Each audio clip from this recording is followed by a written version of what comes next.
tu parlais tout à l'heure de maladie, on va donc parler de somatisation.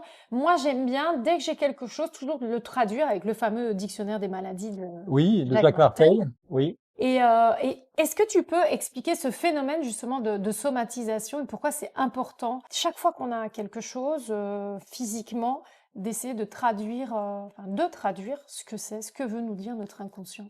Pourquoi l'inconscient, d'ailleurs, à un moment donné, bah, finalement, nous parle au travers du corps et plus par bah, les canaux du rêve, du lapsus, etc. Pourquoi, à un moment, ça passe par le corps? Alors, en psychanalyse, on va parler de moyens de défense. Donc, nous avons plusieurs types de défense. Donc, les défenses de l'inconscient sont de différents types. Les défenses de l'inconscient peuvent conduire à avoir ces fameuses souris énergétiques, moi, ce que j'appelle les souris énergétiques, c'est-à-dire des petits bouts de libido, finalement, qui se bloquent sur des muscles, des organes, et c'est ce qui nous font souffrir. Alors, les symptômes ne sont pas la maladie, mais sont l'expression de choses qui nous dérangent.